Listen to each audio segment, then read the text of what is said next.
अस्सलाम वालेकुम, कैसे हैं आप सब। आई होप बिल्कुल ठीक है। आज आपको सिखाऊंगी बहुत मज़े के मिक्स पकोड़े, या आप इसको पालक के पकोड़े भी कह सकते हैं। तो चलें वीडियो शुरू करते हैं। यहाँ सबसे पहले मैं दिखा दूँ कि मैंने क्या किया है। सबसे पहले मैंने पालक को अच्छी तरह से वॉश करके उसको बारीक कट कर लिया है। तकरीबन ये 2 कप के करीब जो है हमारी पालक है। साथ ही मैंने लिया है इसके अंदर 1 कप गोभी। आप चाहें तो जो फूल गोभी है वो भी यूज़ कर सकते हैं। एक बड़े साइज़ की प्याज जिसको मैंने लंबाई से ऐसे काट लिया है। और मैंने 2 छोटे छोटे दरमियाने आलू लिए थे और उसको जैसे फिंगर चिप्स बारीक बारीक काटते ना, वैसे उन्हें धोकर मैंने काट के डाल दिया था। अब इसमें पानी बिल्कुल नहीं है। मैं सबसे पहले क्या कर रही हूँ, इसमें मैंने डाला है नमक। नमक डालने से क्या होगा, सब्ज़ी अपना पानी रिलीज़ करेगी और बहुत ज़्यादा सॉफ्ट हो जाएगी। ये स्टेप आपको ज़रूर करना है। ये करने से क्या होगा कि आगे जब आप इसमें बेसन वगैरह डालेंगे तो आपको पानी की ज़्यादा ज़रूरत नहीं होगी। इसी से आपका बेसन अच्छे से घुल जाएगा।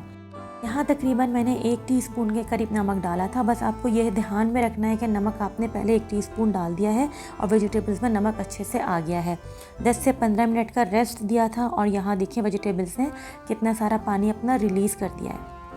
यहाँ मज़ीद अपने इंग्रेडिएंट को ऐड करेंगे। सबसे पहले डाला है मैंने चॉप किया हुआ, ये है अदरक। आप चाहें तो पिसा हुआ अदरक भी डाल सकते हैं। साथ ही मैंने चॉप करके डाली है बारीक हरी मिर्चें और साथ ही मैंने लिया है चॉप किया हुआ गार्लिक। आप चाहें तो मिक्सी जार के अंदर इसका बारीक सा पेस्ट बना के भी डाल सकते हैं, लहसुन अदरक और हरी मिर्चों का। ये डालने के बाद अब आप इसके अंदर स्पाइसेस ऐड करेंगे। सबसे पहले मैं डाल रही हूँ इसके अंदर बेकिंग पाउडर। बेकिंग सोडा नहीं डालना, बेकिंग पाउडर डालना है।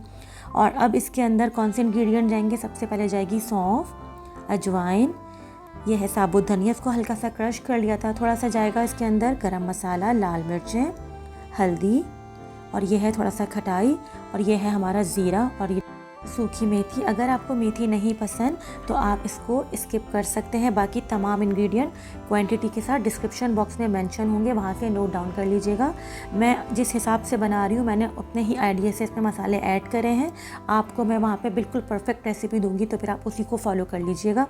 ये डालने के बाद आप इसको अच्छे से पहले मिक्स करेंगे। अच्छा, मिक्स करने से पहले मैं सबसे पहले डाल रही हूँ इसके अंदर बेसन। तकरीबन मैंने यहाँ पे 1 कप के करीब बेसन इसके अंदर ऐड किया था। ये मेरे पास जो सख्त मेजरमेंट का स्पून है, ये कप है, ये कम से कम भी मेरे पास 1/3 कप है, लेकिन मैंने यहाँ पे 1 कप के करीब बेसन ऐड किया था। साथ ही डाला है मैंने इसके अंदर 1/2 कप मैदा। मैदा ना हो तो फिर आप इसकी जगह चावल का आटा भी यूज़ कर सकते हैं, उससे भी बहुत कुरकुरे से हमारे पकोड़े बनेंगे। इसको अच्छे से मिक्स करेंगे। अभी यहाँ पे पहले फ़ौरन पानी ऐड नहीं करना है। सब्जियों ने जो पानी छोड़ा था उसी से हम कोशिश करेंगे कि हमारा बेसन अच्छे से घुल जाए। अगर हमें कम लगेगा तो हम थोड़ा थोड़ा करके पानी इसमें ऐड करेंगे, एकदम से बहुत सारा पानी नहीं डालेंगे। अगर हम इसमें पानी एकदम से बहुत सारा डाल देंगे तो फिर वो बहुत ही लिक्विड सा हमारा बैटर बनेगा। ये देखिए मैं कितना कम कम करके इसके अंदर पानी ऐड कर रही हूँ, और ऐसे ही मैं इसको पूरे को इसमें पानी को डाल के इतना घोलूँगी इसके अंदर, यानी इतना अच्छे से मिक्स करूँगी कि ये हल्का सा लिक्विडी फॉर्म में खुद ही आ जाएगा। यहाँ डाल के आपको इसको अच्छे से मसलना है। इससे क्या होगा, सब्जियों से मज़ीद पानी निकलेगा, जितने भी मसाले हैं वो अच्छे से इसमें इनकॉर्पोरेट हो जाएंगे। और यहाँ पर आप टेस्टिंग कर सकते हैं। अगर आपको नमक मिर्च कम लगे तो यहाँ पे आप कुटी हुई लाल मिर्च डाल के अपने टेस्ट के अकॉर्डिंग इसको बना सकते हैं। ये बिल्कुल सेम वही रेसिपी है कि जब आप मार्केट में जाते हैं रमज़ान के दिनों में और आप बाज़ार से जो मार्केट से लाते हैं ना पकौड़े, ये सेम उसी टेस्ट के बनेंगे।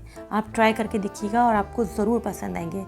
यहाँ मैंने देखिए आपको बता दिया है कि मैंने 1/3 कप जो हमारा बेसन था, मैंने तकरीबन 1 कप के करीब बेसन इसमें ऐड किया है।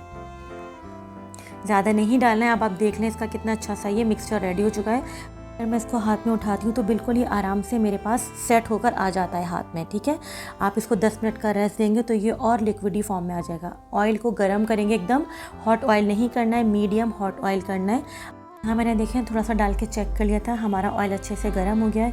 अब हम हाथों की हेल्प से या आप चाहें तो स्पून से थोड़े थोड़े से ना छोटे छोटे साइज़ के पकोड़े बना के डालना शुरू कर देंगे। अच्छी तरह से इस कढ़ाई में डाल देंगे, लेकिन ओवर नहीं भरेंगे, उससे ये होगा कि फिर एक साथ सारे पकोड़े ना चिपक जाएंगे। यहाँ देख लें ये अच्छे से हल्के हल्के ब्राउन होने शुरू हो गए। अब आप क्या करेंगे, जब ये ऐसे लाइट ब्राउन हो तब आप इसको निकाल लें, क्योंकि हम इसको डबल फ्राई करेंगे। एक अच्छी सी टिप दे रही हूँ, आप चाहें तो इसको टिश्यू पेपर पे बिल्कुल ड्राई करके ठंडा करके फ्रीज़र में रख सकते हैं आराम से, और जब आप चाहें इसको निकाल के डीप फ्राई करके खा सकते हैं। ये रमज़ान के लिए बेहतरीन टिप है, आप चाहें तो इसको भी फॉलो करके देख सकते हैं। यहाँ मैंने अच्छे से सारे पकोड़े फ्राई कर लिए थे, ये मैंने हाफ़ फ्राई करे थे। अब मैं इसको हॉट ऑयल के अंदर दोबारा से फ्राई कर रही हूँ। ये सेकंड टाइम फ्राई कर रहा हूँ और इतने कोई क्रिस्पी बनेंगे ना कि 1 घंटे तक तो ये कुरकुरे ही रहेंगे, बिल्कुल भी नरम नहीं होंगे। यहाँ देख लें इस पर कितना अच्छा सा कलर आना शुरू हो चुका है। अगर आपको बंद गोभी नहीं पसंद तो आप उसकी जगह फूल गोभी भी इस्तेमाल कर सकते हैं, या अपने पसंद की कोई भी वेजिटेबल आप इसके अंदर जो पकोड़े में आपको पसंद हो वो आप इसके अंदर डाल के खा सकते हैं। यहाँ मैंने सारे फ्राई करके निकाल लिए थे। बिलीव मी बहुत टेस्टी बने थे। ये रेसिपी आपको ज़रूर ट्राई करनी है, अपना फीडबैक देना है। चैनल पे नए हैं तो सब्सक्राइब किए बगैर नहीं जाना है। को अपनी मनपसंद चटनी के साथ सर्व कर सकते हैं। तो फिर अगली रेसिपी तक लिए सबा फुरकान को इजाज़त दीजिए। दुआ में याद रखिएगा। Take care. अल्लाह हाफ़िज़।